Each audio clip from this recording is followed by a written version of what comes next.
Welcome to On Cloud, the podcast for cloud professionals, where we break down the state of cloud computing today and how you can unleash the power of cloud for your enterprise.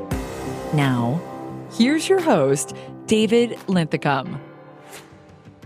Welcome back to the On Cloud podcast. Today on the show, I am joined by Isaac Sacolick. He's the president and founder of StarCIO, a tech learning company that guides leaders on digital transformation. He's the author of a recently published book entitled Digital Trailblazer, Essential Lessons to Jumpstart Transformation and Accelerate Your Technology Leadership. Man, that's an exciting topic, Isaac. But, tell us how you came up to writing the book. What was the thinking behind it?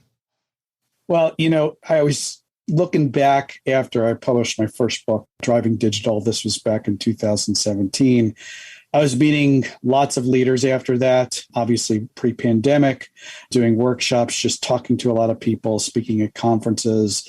And, I was getting the same sort of questions, mostly from second reports and third reports to CIOs and chief digital and data officers.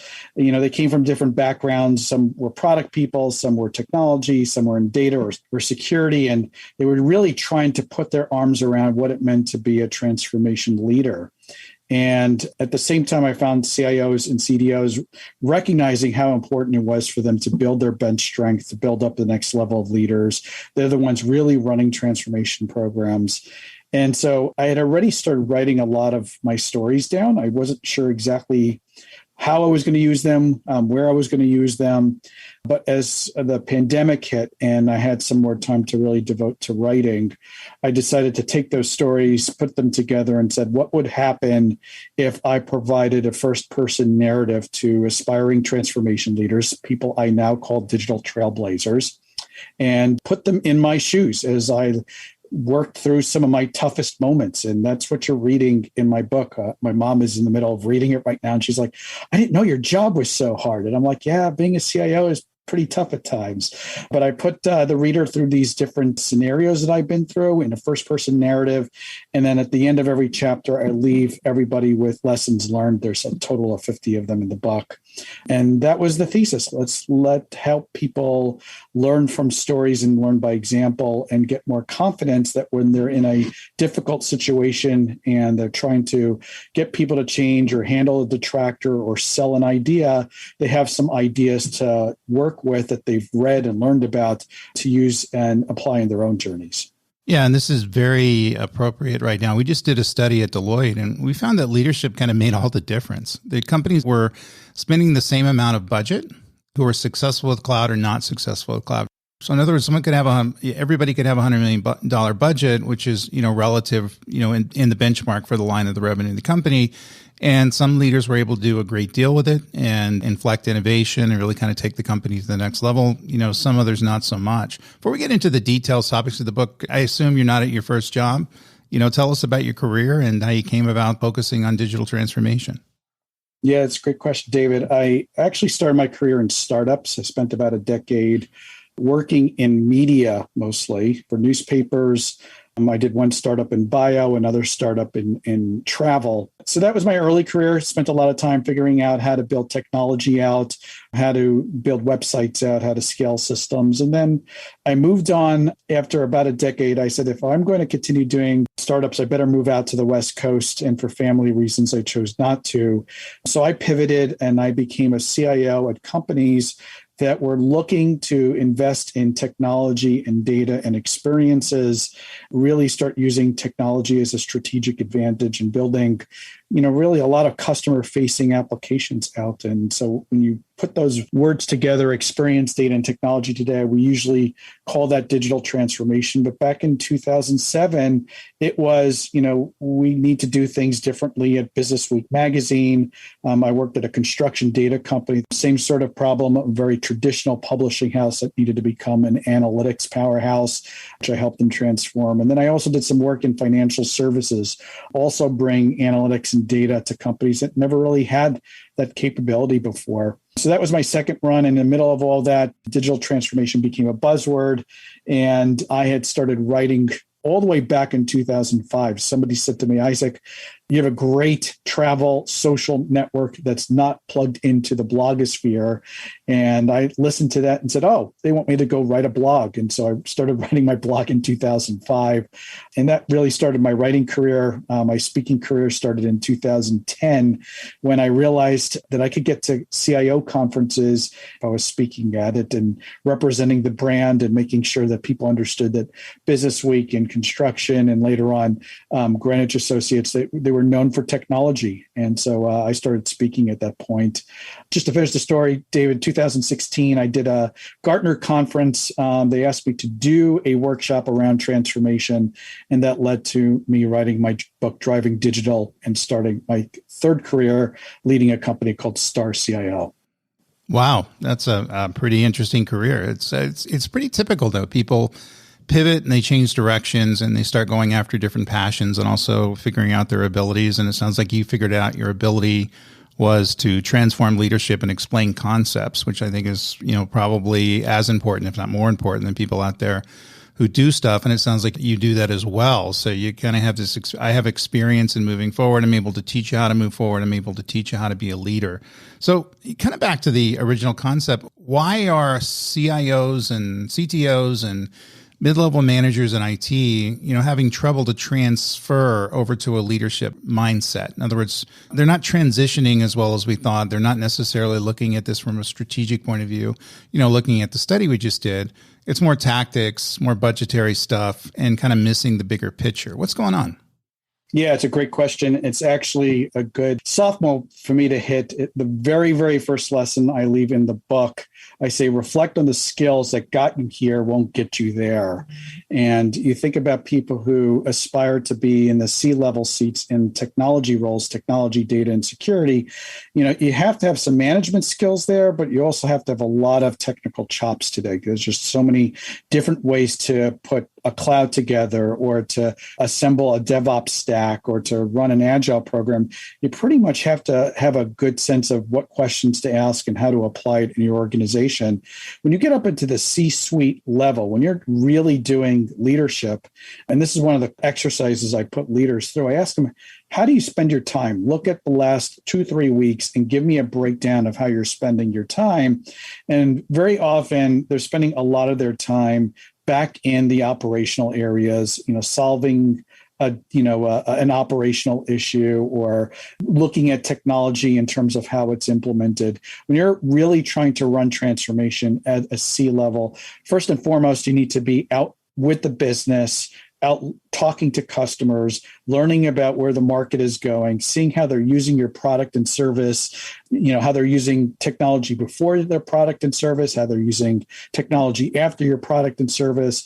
So you have to have a really deep customer mindset. You got to be working with your other executives in terms of changing their mindset about the role of technology is playing and the role of data is playing, how to think about security so that it's baked into people's mindset up front. So you're spending a lot of time with executive and you're spending a lot of time with the business. So if I'm spending 60 to 70% of my time with customer, with executive, with business, I really have to expect that I have a leadership team that when I spend 20, 30% of my quality time with them, they're sort of understanding the vision. They understand priorities. They have a good sense of who the customer is when they're building something.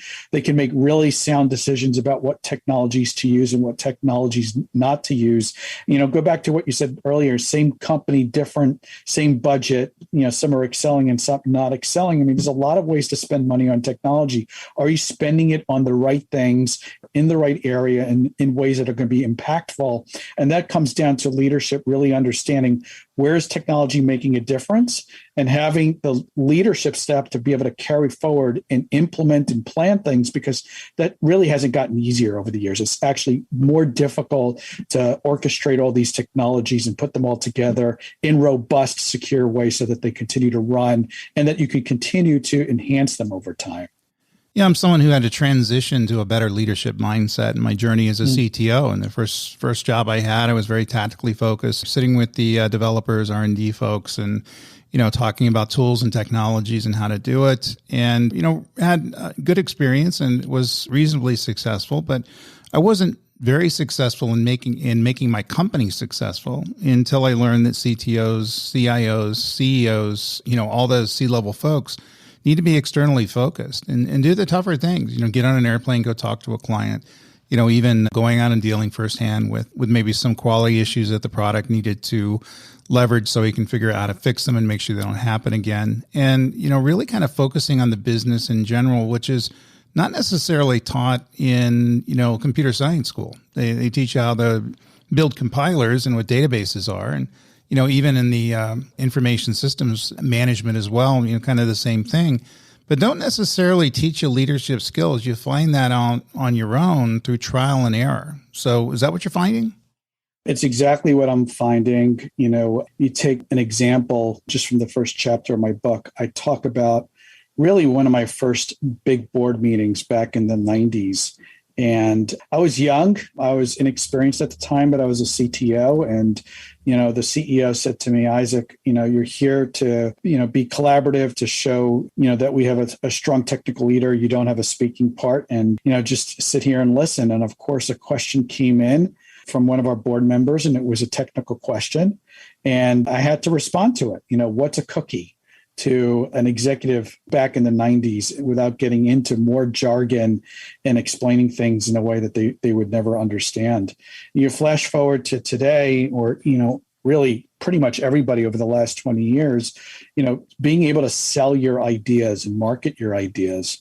Now, if you're in a startup, you have to have that skill set, right? You have to have it as a CTO and anybody else who's a founder to be able to sell the vision, sell who the customer is, sell the technology and organizational plan and so forth.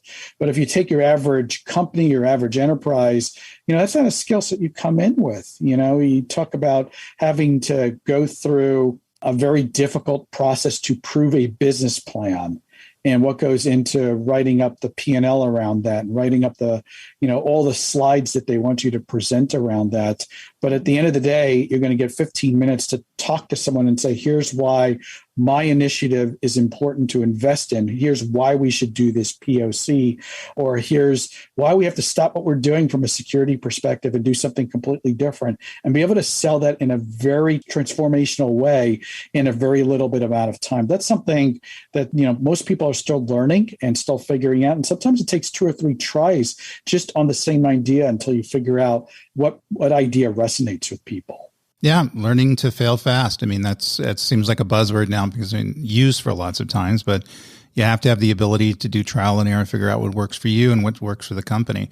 So one of the topics that your book covers, or concepts that your book covers, is leading innovation and developing products. And I thought that kind of interests me because I was interested in how innovation occurs. I consider myself an innovative person. I create net new skills and write books around concepts that just don't exist yet, and basically moving things up. But that's something that I think is kind of lost. We don't seem to be as innovative as we were 20 years ago and coming up with net new ideas. And I guess people would say, well, all the good ideas are invented. They're already out there. We're building innovation on those ideas and not necessarily rebooting or creating new concepts from scratch and taking them to the next level and putting them into products, actually building, investing, taking a risk, building a product, pushing it out of the marketplace.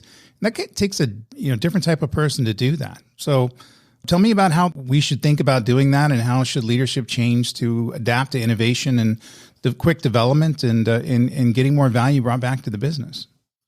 Yeah, there's, a few exercises you can do to do some blue sky thinking with groups. At a macro level, when I'm working with C-suites, I try to picture a competitor coming in and completely disrupting their business. What would they do? What would their product and service look like? What customers would they go after? What some of the internal institutions would no longer be needed or would need to change drastically because that competitor was now in place. And I used to do that all the way back early in my career. I remember going back to newspaper executives in the 90s and saying to them, what would happen if you took your least performing newspaper and made it digital only, right? Cut out the entire revenue, all the cost that goes into doing your print product, and just use 2 do an investment over 18 months and learn what a completely digital product looked like so that you can start building up that DNA. And it turns out that would have been a really good idea for them to do. But the hard thing today is, this isn't a one-time deal. This is something that you see the biggest companies doing. It's really something that every organization has to rethink what their product and business line is going to look like over the next 5 to 10 years, and know that in 3 to 4 years, there's going to be technology that we're calling emerging today that's going to start becoming mainstream. And we're going to have to redo this again. I tell people we're always transforming. We might not like the word digital transformation at some point, but we're always going to have to be transforming our businesses at faster paces. And then when you take it to a micro level, I think one of the mistakes folks make around picking out transformation is trying to figure out the answer too much upfront, right? Who's the target market? Who are the end users? What are we trying to deliver for them? I try to come up with some very, very basic answers to those things. Give me a one-pager that says, here's the people I'm trying to impact. Here are the key end users, the key customers that I'm trying to do something with. It could be for an internal product, like taking a legacy system and moving it to the cloud. It could be something customer facing. It could be a data integration. Tell me who's going to benefit from this investment and write up a value proposition for them. Why is this important? What are we going to stop doing if we invest in this new way of doing things? And then I ask a strategic question. Why is this important to do now? What are some of the constraints if we go and invest in? And, these kind of questions, they go into a vision template. Lots of companies have them. I have my own version of a vision template. But the main difference is I can bring a small group of people together, come up with a single page of what they're trying to accomplish. They haven't invested a lot into planning this. And then I go immediately into an agile process and say, okay, what are some of the questions that you're trying to answer that you don't have answers for? That becomes sprint 1. You're just answering questions. You're not coding. You're not POCing it. You're just going out and doing basic research. You're talking to customers. You're learning. And that's what you're filling your first sprint up. And so you can start iterating through that planning process until you start seeing and building confidence that you're heading in the right journey. And now we can start transitioning from a planning process to more of a delivery process. We're actually POCing and delivering something to actually put in front of customers. So another concept that your book discusses is fostering high-performance teams, something I've been studying over the years as well, because I think initially when you took management in college or getting your master's degree in business, things like that, they kind of tell you about micromanaging people. And ultimately, that's not how you foster high-performance teams. It's about hands-off. It's about, management by objective. It's about letting people have the freedom, to go create and be excellent at what they do. So what's your thinking around that? How should I foster and promote a high-performance team if I'm running projects or running development or things like that?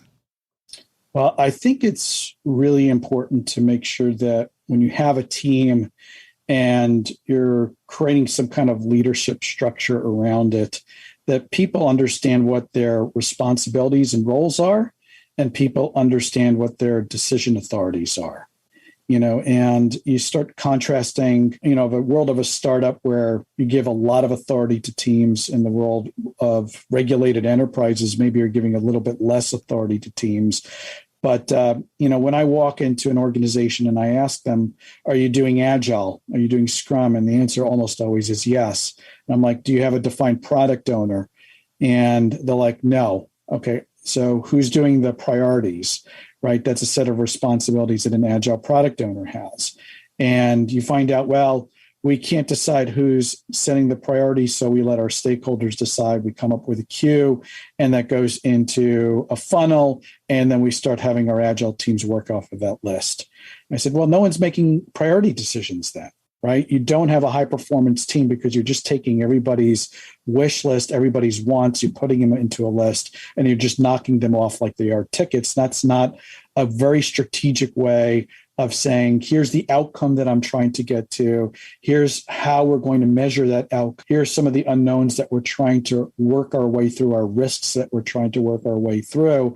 And having the team come back to you and saying, these are the first few things we think we need to go do. We need to do a POC around a new technology so we have some new experience around it. We want to put a test, a mock-up in front of customers to see what their reaction is to a user experience. You see how I just turned that around and I gave a lot more authority to the team, but I'm also setting some guardrails. I'm telling them a little bit of what their vision is, and I'm also telling them and sharing with them what their responsibilities, where they have decision authorities, and where they can be self-organizing and run their own decisions. And when you start putting that together and doing that over a period of time, right? The reason Agile is so big on cadence is we start building up our muscle to be able to do this in a repetitive fashion. That's how you start building high-performance teams, because they start working together, understanding what their roles are, and start looking at their objectives and asking questions and answering them. So what are 3 lessons you learned by writing the book? And also, where would you recommend that potential digital transformation leaders, to go off and learn more and get the skill sets they may be missing to take their digital transformation efforts to the next level? Yeah, I mean, writing a book is a journey in itself. It's one of those things that you sort of have an idea and you start writing things down. I started writing some stories down pre-pandemic. I really wasn't sure what I was going to do with them. Before the pandemic started, I made a conscious decision that I think I have enough material here of interest. I'm going to start thinking about putting a book together. And then I started putting it all together and saying, who's the audience? What am I trying to help them get through? What is going to be their outcome if they read through this book? So that, a lot of lessons learning in terms of how to put it all together. I received tremendous feedback from people. There were over 30 people who reviewed different chapters of the book at different times, and that's, there's a little bit of humility in that, being able to get feedback and say, that story, it's a great story, but I didn't get it. Why is this in the book? Or, you're giving me a lesson here that I don't know how to put to practical use. Can you be more verbose around something so I understand exactly what you're trying to accomplish by asking this story? So, I mean, there's a lot of different ways to look at this and think about how to orchestrate your ideas in such a way that people can respond to them. I'll share just a couple of the stories, a couple of the lessons there in the book. There's a total of 10 chapters. There's 5 lessons learned at the end of each one. So there's a total of 50 lessons in the book. Chapter 2 is all about technical debt. And the phrase I use in the chapter is technical debt is now your problem.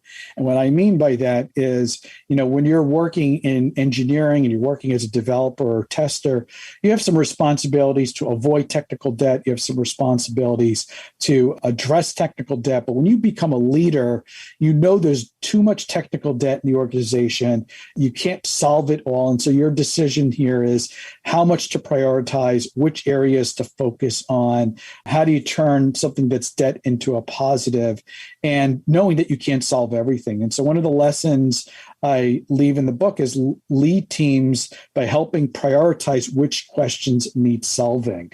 And the reason, again, is that whether I lift and shift to the cloud, whether I spend more time on security, I need them to help me understand the answers, but I have to help them understand which questions are worth spending some time on. So something really important in the book. Another one I'll share from chapter 3 is all about operations. And I have a lot of sympathy for people, being woken up in the middle of the night to resolve issues. And it leads to a lot of stress. I talk a lot about that in the book. And, this is summer months when we're recording this. One of the things I tell and remind people, take real breaks away from operations. And if you lead operations, make sure you help people in operations get out of that working model for a little bit. Maybe go visit some customers, maybe attend a conference, maybe learn a new skill set. But, there's so much stress that goes into operations. It's time to be able to leave out of it a little bit. That's great advice. So where can the listeners find your book online? Well, easiest way to find my book is probably on Amazon. Just look it up under Digital Trailblazer is the name of the book. The other thing you can do is I do a ton of writing every single month, somewhere between 10 and 15 articles, somewhere between 2 and 4 videos that I'm recording every single month. And I offer lots of incentives around that. So if you come to my website, StarCIO.com/oncloud, that's on cloud is one word. sign up for my newsletter and you get access to all my writing that I put out every single month. David, some of your writing actually ends up in my newsletter as well. And, I'm on Twitter. I love getting questions from people, and why Ike on Twitter is the best way to find me there. And, look, I think everybody who is aspiring to be a transformation leader, really it's a lifelong journey. You're constantly learning new things, sharing new things. So come ask me a question, find me. I'd love to talk to you about where I can help you and, what are some of the things that you're working on that you're struggling with. Yeah, check out Isaac's work, because we really need to understand how to do this to take things to the next level. I see this as kind of an impedance with organizations going right now, just not getting over the leadership humps that they need to take the organization to a more innovative level and find those true values and become a disruptor before you be disrupted. So that's something that's a good word of advice. So if you enjoyed this podcast, make sure to like us, rate us, and subscribe. You can also check out our past episodes, including those hosted by my good friend Mike Cavus. Find out more at DeloitteCloudPodcast.com, all one word. If you'd like to contact me directly, you can email me at dlinthicum, LINTHICUM, at Deloitte.com. So until next time, best of luck with your cloud journey. Everybody stay safe. Cheers. Thank you for listening to On Cloud for Cloud Professionals with David Linthicum. Connect with David on Twitter and LinkedIn, and visit the Deloitte on Cloud blog at Deloitte.com/US/Deloitte-on-cloud-blog. Be sure to rate and review the show on your favorite podcast app. This podcast is produced by Deloitte. The views and opinions expressed by podcast speakers and guests are solely their own and do not reflect the opinions of Deloitte. This podcast provides general information only and is not intended to constitute advice or services of any kind. For additional information about Deloitte, go to Deloitte.com/about.